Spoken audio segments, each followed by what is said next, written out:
بسم اللہ الرحمن الرحیم الحمد للہ رب العالمین نحمدہ ونصلی علی رسولہ الکریم اما بعد السلام علیکم ورحمۃ اللہ۔ محترم بزرگوں، دوستوں، عزیز ساتھیوں، آئیے موت کے بعد پیش آنے والے حالات پر ایمان سے متعلق احادیث کا مطالعہ کریں انشاءاللہ۔ درود شریف پڑھ لیجئے۔ اللہم صلی علی محمد النبی الامی وعلی آلہ وسلم تسلیما کثیرا کثیرا۔ حدیث نمبر 150۔ حضرت ابو سعید خدری رضی اللہ عنہ سے روایت ہے کہ وہ رسول اللہ صلی اللہ علیہ وسلم کی خدمت میں حاضر ہوئے اور عرض کیا، مجھے بتائیے کہ قیامت کے دن جو کہ 50,000 سال کے برابر ہوگا، کسے کھڑے رہنے کی طاقت ہوگی؟ جس کے بارے میں اللہ تعالیٰ نے فرمایا ہے، یوم یکون الناس لرب العالمین، جس کا ترجمہ ہے جس دن سب لوگ رب العالمین کے سامنے کھڑے ہوں گے۔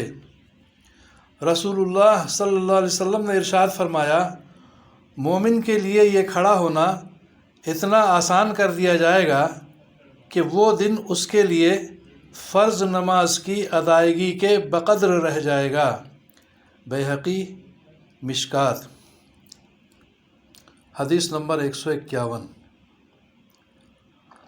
حضرت عوف بن مالک اشجعی رضی اللہ عنہ سے روایت ہے کہ رسول اللہ صلی اللہ علیہ وسلم نے ارشاد فرمایا، اللہ تعالیٰ کی طرف سے ایک فرشتہ میرے پاس آیا اور اس نے مجھے اللہ تعالیٰ کی طرف سے 2 باتوں میں سے ایک کا اختیار دیا، یا تو اللہ تعالیٰ میری آدھی امت کو جنت میں داخل فرما دیں، یا سب کے لیے مجھے شفاعت کرنے کا حق دے دیں۔ تو میں نے حق شفاعت کو اختیار کر لیا تاکہ سارے ہی مسلمان اس سے فائدہ اٹھا سکیں، کوئی محروم نہ رہے۔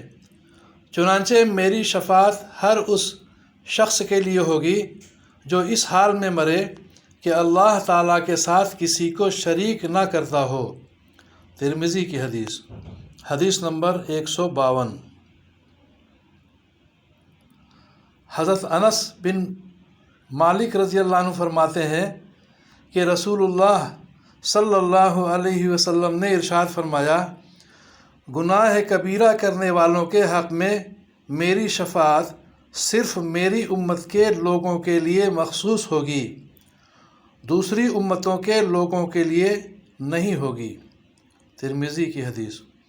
اللہ تعالی ہم سبوں کو ہر طرح کے شرک سے بچنے کی توفیق عطا فرمائے، گناہ کبیرہ سے بچنے کی توفیق عطا فرمائے، دونوں جہاں کے کاموں میں اپنی مدد شامل حال فرمائے، ہم سبوں کی پریشانیوں کو دور فرمائے، عافیت عطا فرمائے، کہنے سننے سے زیادہ صحیح عمل کرنے کی توفیق عطا فرمائے۔ آمین یا رب العالمین۔